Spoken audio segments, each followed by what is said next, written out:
Je suis ravi de vous dire bonjour à tous.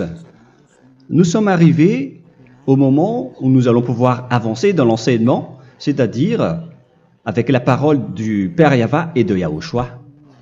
Nous allons suivre le numéro 16 de l'enseignement pour aujourd'hui. Donc nous sommes à nouveau arrivés au moment où nous allons pouvoir avancer avec l'enseignement qui porte le numéro 16 pour notre enseignement d'aujourd'hui. Et le titre de l'enseignement, c'est que vous devez être baptisé par Elia lorsque vous êtes convaincu. Et je vais continuer pour que vous soyez sauvés, pour que vous ne péchez plus. Justement, donc, vous devez être baptisé.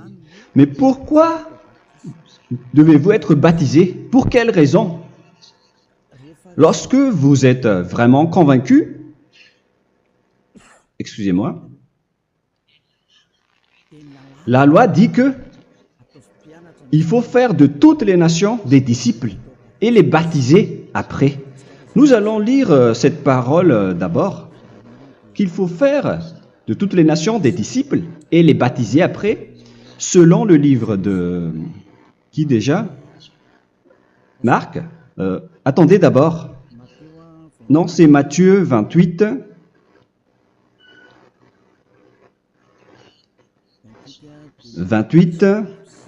Versets 19 et 20.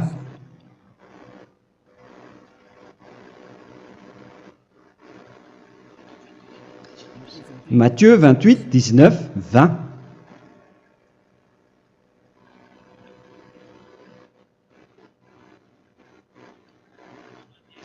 Allez, faites de toutes les nations des disciples. Ici donc, il faut faire toutes les nations des disciples. Les baptisons au nom du Père, du Fils et du Saint-Esprit. Donc, à la fois,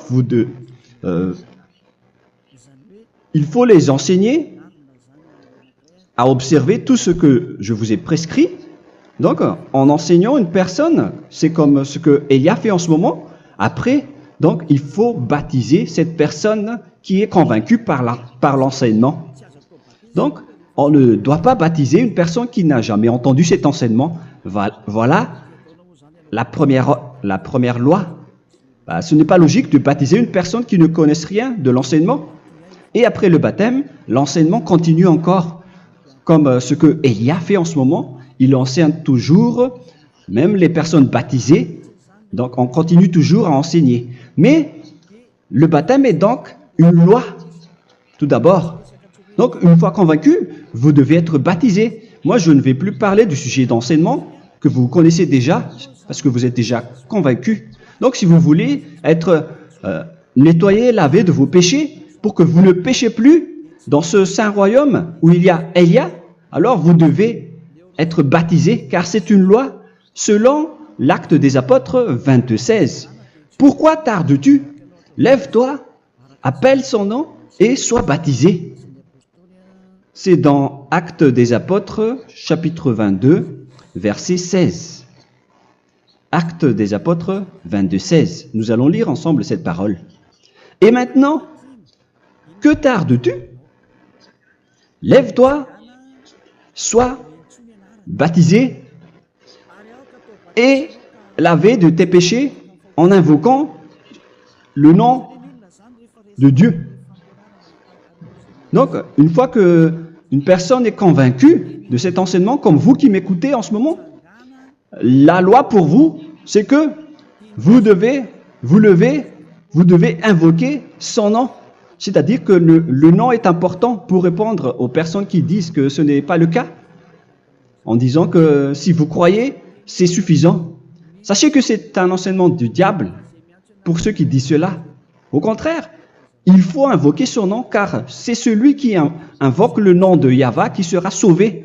On vous a déjà enseigné cela. Donc, il faut que vous vous levez, il faut invoquer son nom. Il ne faut plus attendre.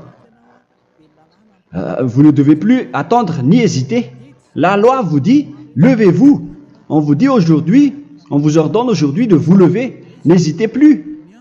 Et après, vous devez invoquer son nom en vous rapprochant du royaume de Yahushua, de l'église de Yahushua, d'appeler tous les responsables au téléphone, même pas au téléphone. Il faut directement assister à l'assemblée de Yahushua dans cet endroit, car il faut que tu te lèves et sois baptisé en invoquant son nom. Et c'est ici, à l'église de Yahushua, que vous devez invoquer son nom. Alors, c'est une loi, vous ne devez plus rester dans votre maison et il faut nous rejoindre maintenant. Soyez baptisés en Yahushua et non pas en Jésus, car les baptêmes que vous avez faits auparavant n'est pas le baptême en Yahushua. Donc, votre baptême n'est pas valable, n'existe pas du tout.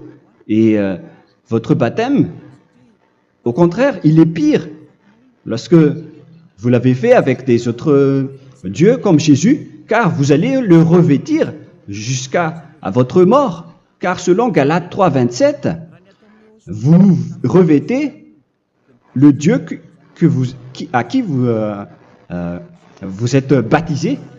Comme par exemple, si vous êtes baptisé en Yahushua, vous revêtez en Yahushua. Mais les fidèles de Jésus, ils revêtent Jésus.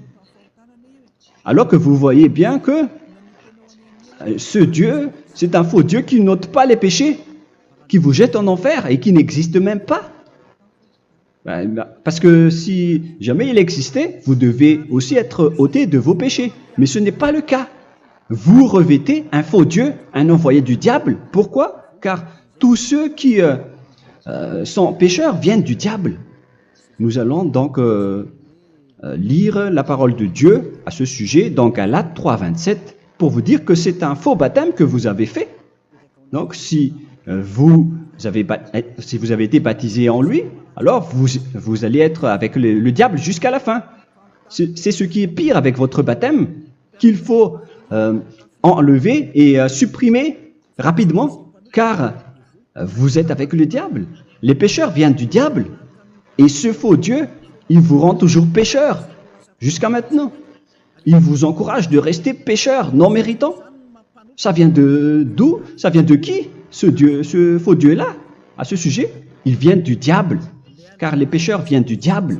Ce faux Dieu qui n'existe même pas, ce n'est qu'un collaborateur du diable. C'est dans Galates 3, 27. Je vous donne la parole en vous disant qu'il faut fuir rapidement de cet endroit qui ne vous convient pas.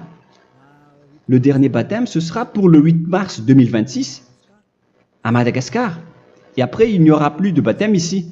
Galates 3, 27. Vous tous qui avez été baptisés en Yahushua, par exemple, alors vous avez revêtu Yahushua. Voilà la parole. Donc, si vous avez été baptisé en Jésus, alors vous revêtez Jésus. Comme avec votre dernier baptême, vous allez toujours revêtir celui-là. Et ce vêtement ne sera jamais ôté tant que vous ne vous rapprochez pas de Élia. C'est lui uniquement qui peut vous enlever de ce baptême, de ce Jésus qui vous rend pécheur. Un collaborateur du diable et qui vient du diable. C'est dans 1 Jean, pour vous dire, est-ce que vous pouvez toujours rester dans votre ancien baptême après tout ce schéma? 1 Jean, chapitre 3, verset 8. 1 Jean 3, 8. C'est où déjà? Celui qui pêche est du diable, car le diable pêche dès le commencement. Vous voyez? Et voilà ce qui est pire. C'est votre Dieu même qui vous rend pécheur et qui vous dit que vous devez être pécheur. C'est lui-même, à ce sujet-là, qui vient du diable. C'est vraiment pire ce schéma, car il s'agit d'un envoyé du diable qui vient du diable. Un envoyé du diable. C'est-à-dire que ce schéma vient du diable. La parole est directe et droite. S'il n'est pas du diable, il vous aurait déjà il vous aurait déjà ôté de vos péchés. Mais ce sont les diables qui rendent pécheurs les gens, car ce sont les chefs du péché, les diables. La parole est claire ici. Celui qui pêche est du diable. le fils du diable est du diable. Le fils de Dieu est un Dieu. Le fils de l'homme est un homme. Et celui qui vient du diable est du diable comme lui. Lui, il vous a rendu pécheur pendant plus de 2000 ans. Il vous a jeté en enfer. C'est pourquoi on vous dit de quitter cet endroit et ce Jésus qui sera toujours collé à vous, à votre corps, qui est enterré dans votre peau. Vous ne serez jamais débarrassé de lui tant que vous ne vous rapprochez pas de Élia pour être baptisé en Yahushua, pour que ce sale vêtement venant du diable soit ôté de vous et qu'après vous allez être revêtu d'un nouveau vêtement qui est merveilleux, qui est Yahushua. Alors choisissez votre vêtement. Vous allez toujours être Jésus qui est déjà collé à vous, et une fois mort, vous irez en enfer, car il est déjà collé à vous. Soit vous l'enlevez directement à travers le baptême avec Élia. Le rendez-vous, c'est pour le 8 mars 2026. Vous allez être baptisé par Élia pour l'enlever, car ça n'existe pas du tout. C'est une tromperie pour vous. Ce n'est même pas un baptême. C'était le fait de faire entrer du diable à l'intérieur de vous. Si vous voulez être libéré de cela, vous devez vous rapprocher de Élia à travers le baptême pour que la parole soit bien placée dans Actes des Apôtres 22, 16. Revoyons cette parole. Actes des Apôtres 22, quel verset déjà? 22, 16. Voilà. Et maintenant, que tardes-tu? Lève-toi. Voilà l'ordre pour vous. Lève-toi, ne tarde plus. En invoquant son nom. C'est un ordre. Invoque son nom. Et sois baptisé et lavé de tes péchés. Car celui qui t'a rendu pécheur, c'est Jésus ou Jesus. Alors si tu ne veux plus pécher, alors enlève Jésus ou Jesus de toi avec le vêtement que tu as reçu lors de ton baptême avec lui. Il faut l'enlever, sinon tu ne seras jamais sauvé et épargné, car c'est déjà devenu un vêtement collé à ton corps. La seule solution pour toi, c'est de te rapprocher de Élia pour être ôté de tes péchés, car la loi est claire ici. Tu vas être lavé de tes péchés. Et c'est ici, dans cet endroit où il y a Élia, qu'il y a l'ôtement du péché. Pourquoi vous êtes ôté de vos péchés? Pour quelle raison? D'abord, vous êtes déjà lavé à travers le baptême. On vous nettoie. Et une fois nettoyé, une fois lavé, qu'est-ce qui se passe à ce moment-là? Pour que les gens ne pêchent plus en vrai. Car toutes les personnes qui sont baptisées en Yahushua revêtent Yahushua. Vous êtes mariés à Yahushua. Et c'est à travers ce baptême, après votre baptême, c'est à partir de là, après avoir suivi toutes ces lois, car le baptême c'est une loi. Lorsque vous êtes convaincu, après avoir écouté l'enseignement, vous décidez de quitter le faux Dieu qui vous rend pécheur. Alors, vous êtes baptisé, vous allez revêtir Yahushua pour quitter le faux Dieu qui vous rend pécheur. Donc, après le baptême en Yahushua, vous revêtez Yahushua. Vous avez été lavé, vous êtes bien propre et pur. Vous êtes sorti comme une personne originale qui est merveilleux, très merveilleux devant le Dieu d'Abraham. Vous êtes complètement purifié jusqu'à votre fond de conscience à travers ce baptême venant du sang de Yahushua qui vous nettoie jusqu'au fond de toutes vos pensées, car le baptême marque la mort de Yahushua. Yahushua est mort pour vous verser son sang pour vous.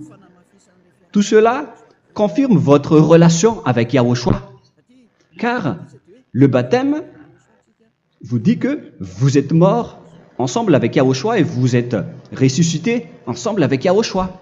Vous avez été enterré avec lui et vous avez été ressuscité avec lui dans la vie éternelle. Voilà la vie avec Yahushua et le baptême avec Yahushua. C'est pour montrer la bonté de Yahushua pour chacun de vous concernant cette merveille.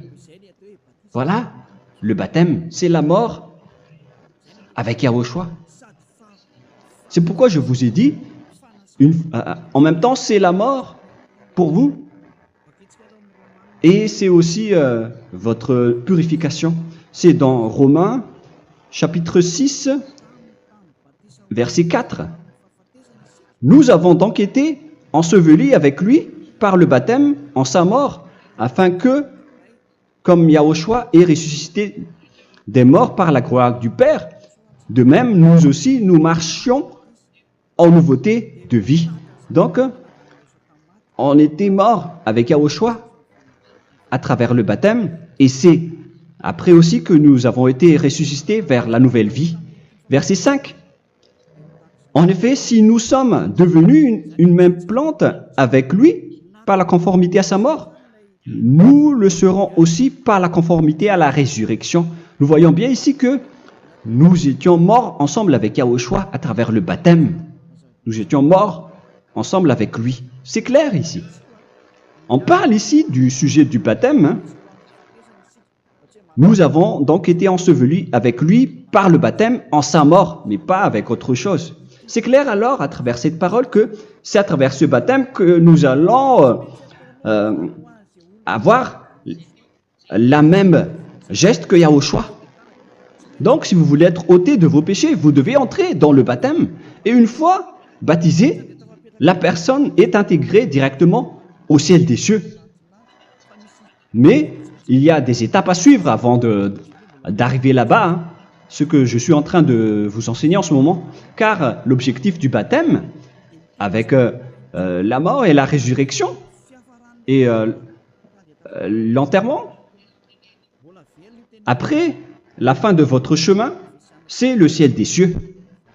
Et on parle de vous en tant que vivant. C'est dans Éphésiens chapitre 2, verset 6. Éphésiens 2, 6. Et il nous a ressuscités ensemble, c'est-à-dire ressuscités avec Yahushua après le baptême, et nous a fait asseoir ensemble dans les lieux célestes en Yahushua, c'est-à-dire au ciel des cieux. Voilà donc les avantages des personnes baptisées en Yahushua, ceux qui ne pêchent plus. Et l'objectif, les excuses, l'objectif, c'est d'accomplir la parole de Yahushua qui a dit « Ne péchez plus ». C'est ça l'objectif du baptême. Le baptême, c'est que vous n'allez plus jamais pécher. Selon la parole de Yahushua, qui se trouve où déjà? C'est dans Jean chapitre 8, verset 11. Jean 8, 11. Excusez-moi. Elle répondit, « Non, Seigneur. » Et Yahushua lui dit, « Je ne te condamne pas non plus. Va et désormais ne pêche plus. » Donc l'objectif de votre mort et de votre résurrection avec Yahushua, c'est d'arriver dans cet endroit où vous ne péchez plus. C'est la loi de Yahushua, la loi de la perfection que vous devez suivre. La finalité, c'est que vous ne devez plus pécher. C'est une loi incontestable, car c'est la justice en Yahushua. Il ne faut plus jamais pécher. Et c'est vraiment la vérité. Et il a même confirmé cette parole 2 fois, à 2 reprises, selon aussi Jean 5, 14, que nous allons lire également. Il a répété cette parole 2 fois. Depuis, Yahushua le trouva dans le temple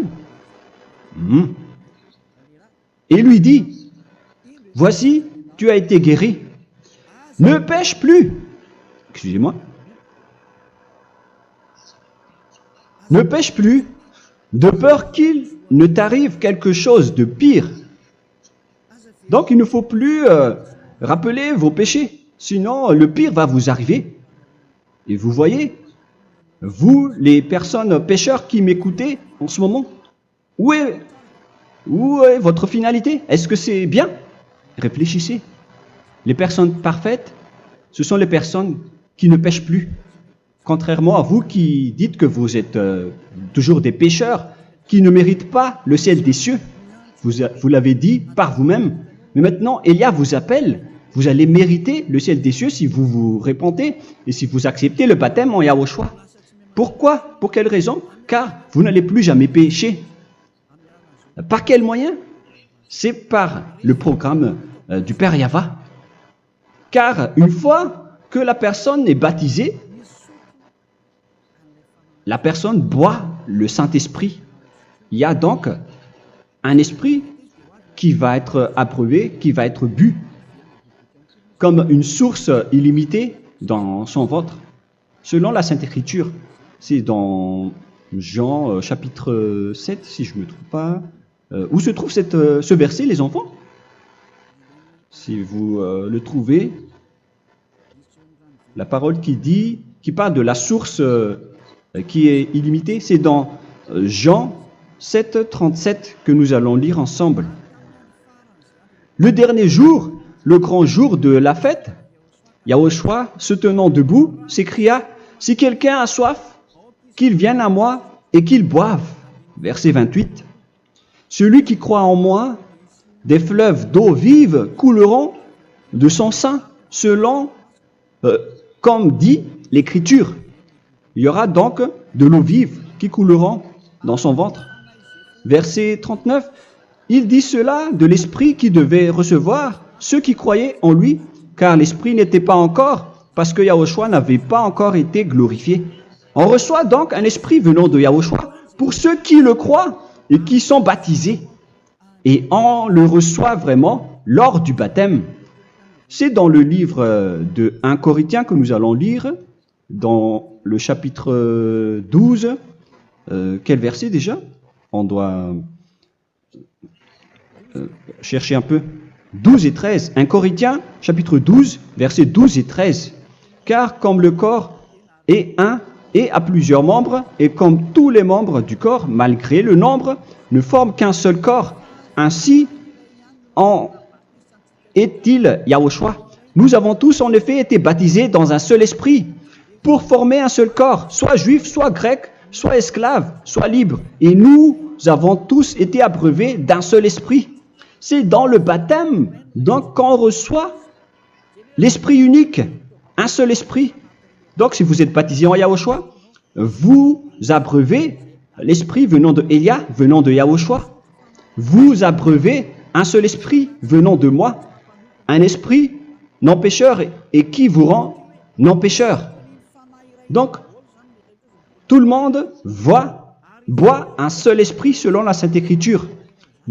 Nous vous avons tous en effet été baptisés dans un seul esprit.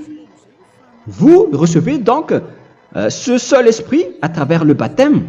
Et qu'est-ce qui se passe après? Le Saint-Esprit va vous guider désormais. Vous le recevez lors du baptême et celui qui va vous guider pour que vous ne péchez plus. C'est dans Jean, quel chapitre déjà? Je ne me souviens plus. C'est dans le chapitre 14, peut-être. 14, 23.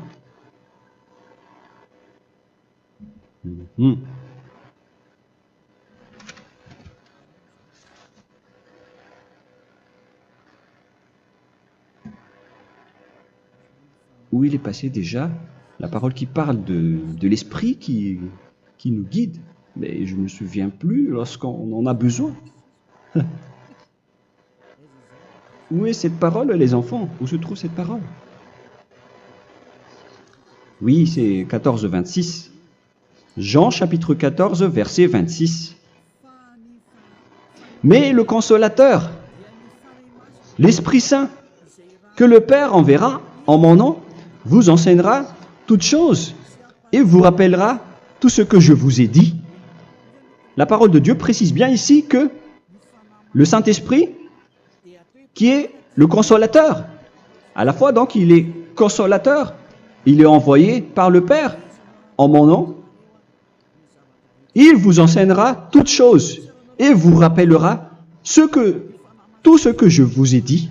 C'est le Saint-Esprit donc qui vous enseigne, qui vous guide avec toutes les choses que vous avez besoin dans votre relation avec Yahushua. C'est lui qui est le vrai enseignant, le vrai guide, qui vous guide dans votre chemin. C'est dans Jean 16, 13, peut-être. C'est dans Jean 16, 13 que nous allons lire ensemble. quand le consolateur sera venu, l'Esprit de la vérité, il vous conduira dans toute la vérité. Il vous conduit, il vous guide, il vous enseigne en même temps. Et à quel moment vous allez faire du mal à ce moment-là? Car en tant que consolateur, il vous frappe, il vous gronde. Il vous gronde à travers votre esprit, à travers votre conscience. Et c'est vraiment dur. Hein. Vaut mieux être attrapé par un taureau que d'être attrapé par sa conscience. Donc c'est à travers votre conscience qu'il vous guide. Mais si vous ne voulez pas être consolé ni conseillé, si vous ne voulez pas être corrigé, vous revenez vers le mal, 7 fois plus de mal. C'est pourquoi les gens quittent Yahushua, car ils ne veulent pas être consolés et guidés par le Saint-Esprit venant de Yahushua. C'est pourquoi les gens quittent et abandonnent Yahushua, car ils veulent toujours continuer à faire du mal. Mais si une personne veut vraiment être avec Yahushua, avec son cœur, cette personne ne sait plus faire aucun mal. Il ne sait plus faire ça, car elle est déjà guidée par le Saint-Esprit. Quels sont alors les fruits du Saint-Esprit, le résultat du Saint-Esprit avec une personne? Mais le Saint-Esprit existe bien, ainsi que ses résultats. Voilà. Nous allons voir d'ailleurs les fruits du Saint-Esprit. C'est dans quel verset, les enfants? Je ne me souviens pas non plus. Je vais également donc la rechercher. Nous allons voir un peu les fruits du Saint-Esprit que je vais rechercher rapidement et rechercher un peu. Celui ou celle qui le voit en premier, vous me le dites directement la réponse.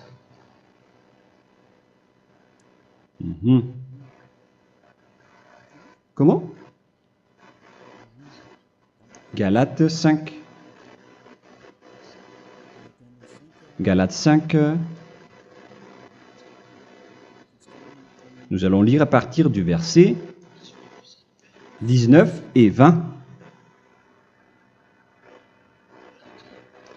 Non, on va commencer à partir du verset 22. Galates 5, 22.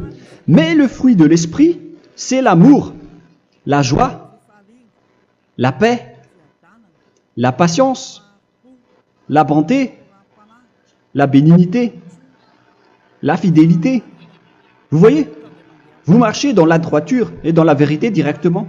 La douceur, la tempérance, la loi n'est pas contre ces choses.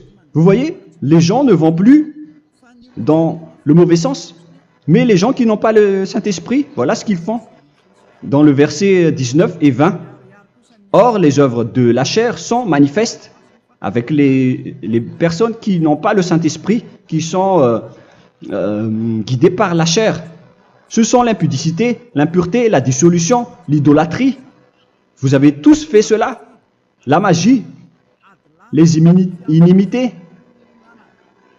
les querelles, les jalousies, les animosités, les disputes, les divisions, les sectes. Verset 21, l'envie, l'ivrognerie, vous qui êtes ivrognes, qui fréquentez les boîtes de nuit, qui dites toutes sortes de gros mots, les excès de table. Et cette parole vous convient, vous concerne même, vous qui m'écoutez en ce moment. Et je vous dis, comme je vous ai déjà dit autrement, celui qui fait cela n'héritera pas le royaume de Dieu, c'est-à-dire vous n'entrerez pas au ciel des cieux. C'est valable pour vous les pécheurs. Vous pouvez vous mesurer par vous-même, vous qui êtes avec Jésus ou Allah. La parole est claire pour vous, vous n'irez jamais au ciel des cieux. La question qui se pose, où est alors votre espoir, vous qui allez prier? Car la parole de Dieu vous lit déjà votre finalité. C'est la parole du Dieu d'Abraham qui a engendré Yahushua, son fils. Voilà la loi qu'il a dit aux apôtres. Les malfaiteurs n'iront jamais au ciel des cieux. Mais pourquoi vous allez encore rester là-dedans? Pourquoi ne pas rejoindre Élia pour être purifié et lavé? Rapprochez-vous de Élia pour que votre esprit soit sauvé. Le dernier baptême aura lieu pour le 8 mars 2026. N'attendez pas ce dernier jour. Dès maintenant, inscrivez-vous votre nom dans le baptême si vous ne voulez pas être jeté en enfer. Mais si vous voulez être jeté en enfer, alors tant pis pour vous.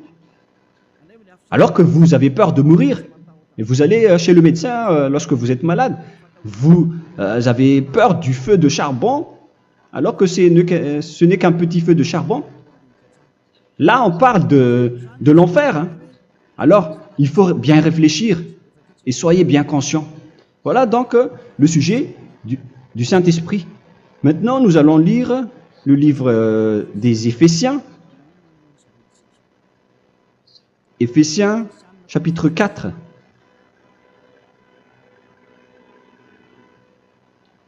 À partir de quel verset?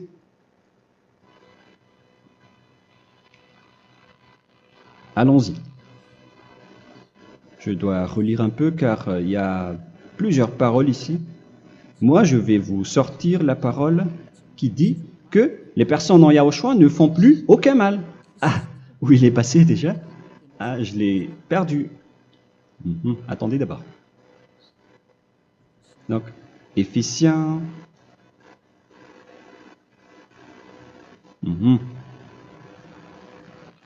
C'est dans le chapitre 5, on dirait. Et nous allons voir tranquillement. Mais nous allons voir dans Galates 5,16 d'abord. Je dis donc, marchez selon l'esprit, et vous n'accomplirez plus les désirs de la chair. C'est-à-dire donc que vous devez être baptisé, car sans le baptême, vous n'aurez jamais le Saint-Esprit. Verset 17. Car la chair a des désirs contraires à ceux de l'esprit, et l'esprit en a des contraires à ceux de la chair. Ils sont opposés entre eux, afin que vous ne fassiez point ce que vous voudriez. L'esprit et la chair s'opposent toujours. Alors il faut suivre l'esprit maintenant pour aller au ciel des cieux. Et voilà donc la suite de la parole. Éphésiens 4:21. Si du moins vous l'avez entendu, et si vous, conformément à la vérité qui en est en Yahushua, c'est en lui que vous avez été instruits à vous dépouiller, eu égard à votre passé, du vieil homme qui se corrompt par les convoitises trompeuses, à être renouvelé dans l'esprit. Donc l'esprit travaille et va dans votre conscience et dans votre intelligence, et à revêtir l'homme nouveau créé selon Dieu dans une justice et une sainteté qui produit la vérité. Le Saint-Esprit donc vous rend droit pour que vous ne soyez pas dans le mauvais chemin, et il vous guide dans la justice et dans la vérité. Voilà directement pour les personnes en Yahushua. Et c'est quoi la suite? C'est pourquoi renoncer au mensonge. Il ne faut plus mentir. Même dans les 10 commandements, ils ont dit ne mentez pas. Mais c'est juste une parole. Mais les gens, lorsque ils sont pressés, ils font des mensonges. Mais pour les gens en Yahushua, ils renoncent directement au mensonge. Et que chacun de vous parle selon la vérité à son prochain. Car nous sommes membres les uns des autres. Si vous vous mettez en colère, ne péchez point. Que le soleil ne se couche pas sur votre colère. Voilà toutes les lois de Yahushua qui sont guidées et qui sont ordonnées par le Saint-Esprit. Alors, ne donnez pas accès au diable. Ne mettez pas le mal dans tous vos chemins. Il faut rester sainte, vraie et parfaite. Que celui qui dérobait ne dérobe plus. Il ne faut plus donc dérober les choses. Et il ne faut plus donc voler quelque chose. Mais quelle est la parole du Père Yahweh et de Yahushua? Mais plutôt qu'il travaille en faisant de ses mains ce qui est bien pour avoir de quoi donner à celui qui est dans le besoin. Qu'il ne sorte de votre bouche aucune parole mauvaise, mais s'il y a lieu, quelques bonnes paroles qui servent à l'édification et communiquent une grâce à ceux qui l'étendent. N'attristez pas le Saint-Esprit de Dieu par laquelle vous devez être scellés pour le jour de la rédemption. Il faut toujours laisser le Saint-Esprit vous guider. Ne l'attristez pas, sinon vous n'allez pas avoir la selle. À la fin des temps, à l'époque de Gog, on va vous donner le Saint-Esprit pour que vous soyez scellés. Donc c'est maintenant que vous devez déjà rendre content Yahushua. Ne laissez pas de mauvaises traces dans votre chemin et ramenez l'amour de Yahushua vers chacun de vous pour que vous soyez pour que vous seriez scellés pour avoir le Saint-Esprit que vous avez vraiment besoin pour le dernier combat dans les fins des temps. Que toute amertume et toute animosité, toute colère, toute clameur, toute calomnie,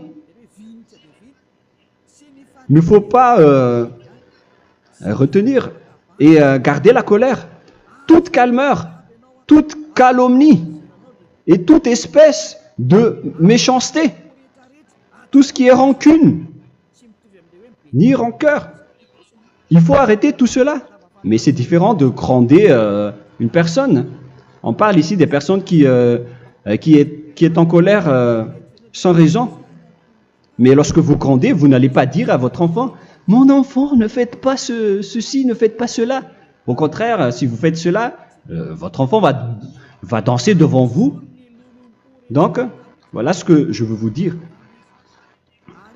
Il faut que vous enlevez toute calomnie et toute espèce de méchanceté. Voilà donc les lois de Yahushua qui sont sorties à travers le Saint-Esprit. Moi, je vous donne des échantillons, mais ce n'est pas au complet. Hein. La loi de Yahushua sont illimitées à travers le Saint-Esprit en fonction des circonstances et de la situation pour que vous n'attristez pas le Père Yahva et le Yahushua. Que toute amertume, verset 32, soyez donc bons les uns envers les autres, Éphésiens 4, 32, compatissant, vous pardonnant réciproquement. Donc, il faut que vous pardonnez votre ami si jamais il y a eu un petit problème. Laissez ça de côté. Il faut que vous vous pardonnez, mais il ne faut pas que vous allez recommettre des péchés après. Hein. En Yahushua, lorsque vous vous pardonnez, après il n'y a aucune rancune, comme lorsque Yahushua vous a pardonné. Mais ce n'est pas que vous allez encore revenir dans le péché. Non, non, non.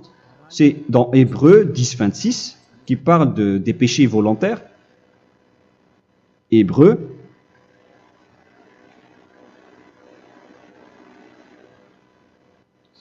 Hébreux chapitre 10. C'est bien ça, hein? Pour ceux qui s'en souviennent. Voilà, versets 26 et 27. Hébreux 10, 26, 27. Car si nous péchons volontairement, après avoir reçu la connaissance de la vérité, c'est-à-dire une personne baptisée en Yahushua, qui a été sanctifiée, rendue sainte, il ne reste plus de sacrifice pour les péchés, mais une attente terrible du jugement et l'ardeur du feu qui dévorera les rebelles. Donc, vous qui parlez que vous devez toujours commettre des péchés, voilà ce qui vous attend, parce que vous péchez volontairement. Donc, si vous péchez volontairement, alors une attente terrible du jugement et l'ardeur d'un feu va vous dévorer. Vous allez affronter la colère et le jugement avec une ardeur de colère d'un feu qui va vous dévorer. En tant que rebelle, on va vous détruire vous les ennemis, vous qui péchez volontairement. Est-ce que vous n'êtes pas encore conscient après cette parole? Vaut mieux être baptisé en Yahushua avec Elia, et après vous n'allez plus jamais pécher. Alors à vous de réfléchir, car on vous a trompé auparavant jusqu'à maintenant. On va revenir à la parole de tout à l'heure. Donc que chacun pardonne son ami et pardonnez-vous comme ce que Yahushua vous a pardonné. Voilà donc les personnes en Yahushua ne pêchent plus. Nous allons donc continuer avec le verset 5. Éphésiens chapitre 5 plutôt. Je vais encore continuer car j'ai besoin que vous l'écoutez. Éphésiens chapitre 5 verset 1. Devenez donc les imitateurs de Dieu comme des enfants bien-aimés et marchez dans la charité. Le fruit de l'esprit, c'est de l'amour, on vient de lire, à l'exemple de Yahushua qui nous a aimés et qui s'est livré lui-même à Dieu pour nous comme une offrande et un sacrifice de bonne odeur. Verset 3. Regardez ces lois. Que l'impudicité, qu'aucune espèce d'impureté et que la cubicité ne soit même pas nommée parmi vous, ainsi qu'il convient à des saints. C'est bien clair alors ici qu'il ne faut pas faire l'impudicité ou parler de tout ce qui est adultère, impudicité, qu'aucune espèce d'impureté, tout ce qui est impur, l'abomination, la profanation et tout ce qui parle autour de ce sujet, n'en parlez jamais. Et que la cupidité ne soit pas nommée parmi vous, ainsi qu'il convient à des saints, y compris l'impudicité, l'abomination. Même juste en parler, ce n'est pas autorisé. Vous voyez que c'est vraiment différent. Lorsqu'on est en Yahushua, la cupidité, c'est-à-dire parler dans le dos des autres, qu'on n'entende ni parole de déshonnêteté, ni des propos insensés, ni des plaisanteries, choses qui sont contraires à la bienséance, qu'on entende plutôt des actions de grâce, car sachez qu'aucune impudique ou impure ou cupide, c'est-à-dire idolâtre, n'a d'héritage dans le royaume de Yahushua et de Dieu. C'est-à-dire, il ne faut pas s'allier avec les malfaiteurs. Les enfants du mal, ne vous alliez pas avec eux. N'acceptez pas ce qu'ils font. Ne collaborez pas avec eux. Ne cachez pas le mal qu'ils font. Car sinon, directement, votre sainteté va être détruite. La parole est claire. Ne vous alliez pas avec ces derniers, car vous allez être le fils du mal, qui n'est pas dans la vérité. Verset 8. Autrefois, vous étiez ténèbres, et maintenant, vous êtes lumière dans Yahushua. Marchez comme des enfants de lumière, car le fruit de la lumière consiste en toutes sortes de bonté, de justice et de vérité. Voilà, lorsqu'on est avec le Saint-Esprit, on est toujours dans la lumière, dans la bonté et dans la justice. Il faut que vous pensiez à la volonté de Yahushua, à ce qui est agréable à Yahushua. Verset 11. Et ne prenez point part aux œuvres infructueuses des ténèbres, mais plutôt condamnez-les. Ne faites pas l'alliance avec le diable. Ne faites pas l'amitié du diable. Ne faites pas des complots ou des compromis avec le mal pour les cacher. Alors, il faut plutôt les condamner, car il est honteux de dire qu'ils font en secret. Mais tout ce qui est condamné est manifesté par la lumière, car tout ce qui est manifesté est lumière. C'est pourquoi il y a la comparaison dans le Nouveau Testament pour dire, il faut que vous réveillez de votre sommeil pour que Yahushua vous illumine. Verset 14. C'est pour cela qu'il est dit, réveille-toi, toi qui dors, relève-toi d'entre les morts. Prenez donc garde de vous conduire avec circonspection. Si vous suivez donc le Saint-Esprit, vous ne faites plus aucun mal. Alors, il faut en profiter de faire du bien. Ne faites plus le fou. Et connaissez la volonté de Yahushua. Ne vous envrez pas de vin. Ce n'est plus bien de faire cela. C'est de la débauche. Soyez au contraire l'empris de l'esprit. Entraînez-vous par des psaumes et des hymnes et par des cantiques spirituels, chantant et célébrant tout votre cœur les louanges de Yahushua. Rendez continuellement grâce à toutes choses à Dieu Père au nom de notre Seigneur Yahushua. Voilà, c'est suffisant. Je viens de vous donner les lois de la Nouvelle Alliance qui n'est pas du tout associée aux 10 commandements. Ça n'a rien à voir avec les 10 commandements. Si vous avez bien écouté, j'ai dit des choses complètement différentes qui ne se trouvent pas dans les 10 commandements. Notamment le baptême, ça n'existe pas là-bas. Et donc, c'est après le baptême que vous allez abreuver le Saint-Esprit et après vous n'allez plus faire aucun mal. Nous remercions infiniment Yahushua à travers cette parole. Je suis sûr que vous êtes contents pour aller dans cet endroit où personne ne pêche plus. Alors approchez-vous de Élia, qui est l'envoyé du Père Yahva et de Yahushua. Une fois que vous suivez Élia, vous n'allez plus jamais pécher, car vous allez être avec Yahushua. C'est seulement dans ce saint royaume où il y a Ziadia Elia qu'il y a des personnes qui ne pêchent plus sur cette planète Terre. Mais les autres ne sont que des pécheurs et il y a même des voleurs et des imposteurs. Je vous souhaite le meilleur pour que vous allez inscrire votre nom dans le baptême. Inscrivez votre nom car le temps presse, le moment est proche. Il ne reste plus que environ 170 jours. Bientôt, nous allons entrer dans les 160 derniers jours, et après 150, et après 100. Il ne restera plus que 100 jours. Alors, faites le maximum d'efforts. N'attendez pas le dernier moment pour inscrire votre nom. Parce que si vous mourrez avant, qu'est-ce qui va vous arriver?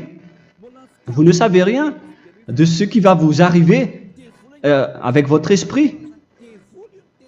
C'est le diable qui vous encourage à faire du mal. Il ne veut pas que votre esprit soit sauvé, mais moi je vous dis, sauvez votre âme, n'acceptez plus. Suivez Yahushua à travers Élia qu'il a envoyé parmi vous. On m'a envoyé pour vous sauver. Alors, rapprochez-vous de lui maintenant. N'ayez plus peur de personne. Sauvez votre esprit, car les humains sont comme vous. Ils ne vous sauvent pas, ils ne peuvent pas vous sauver. Mais sachez que votre esprit va être jugé. Et sachez aussi que vous ne pouvez pas vous battre avec le Dieu d'Abraham. Alors sauvez votre esprit, rapprochez-vous de Élia, nous irons en Yahushua, car c'est à travers moi que vous pouvez l'approcher. Prions ensemble. Merci infiniment, Père Yahva, pour toutes ces paroles. C'est vraiment du salut, de la miséricorde et de la vie éternelle. Faites en sorte que les gens connaissent cette vraie parole que je suis en train de leur donner, car c'est de l'amour et c'est du salut pour eux. Sauve-les, Père Yahva, pour qu'ils soient conscients de la vérité. Ce qu'ils ont fait auparavant ne sont pas du tout vrais. Voilà le vrai salut pour eux. Père Yahva, tu es le Dieu de toutes les choses. Tu es le Dieu du ciel des cieux. Tu es le Dieu de Yahushua. Tu es le Dieu de Ziadia Elia. Ouvre la conscience des gens pour qu'ils écoutent cette vérité, pour que chacun court pour prendre une décision et pour qu'ils n'attendent plus personne pour se rapprocher de toi, Père Yahweh et Yahushua. Donne la force à chacun pour qu'ils te cherchent. Sauve les gens, Père Yahweh, pour qu'ils échappent à la destruction de leur chemin et de leur esprit, pour qu'ils écoutent la parole de Élia venant de toi, Père Yahweh, et de toi aussi, Yahushua. Sauve les gens, et je suis confiant que tu vas vraiment sauver les gens, pour que tu ouvres tes portes pour terminer cette période de salut. Merci, Père Yahweh. Gloire éternelle à toi. Je demande tout ça aux Malagasy et au reste du monde. Pour les Malagasy, il reste encore quelques mois qui n'est plus beaucoup pour eux, mais pour les autres nations, ils n'ont pas aussi beaucoup de temps pour se rapprocher de toi, mais il en reste encore un peu pour eux. Gloire à toi, Père Yahweh, et au nom de toi, Yahushua, je fais toutes ces paroles. Alléluia, Amen. Voilà donc pour notre enseignement d'aujourd'hui. Que Yahushua vous bénisse et à la prochaine. Au revoir.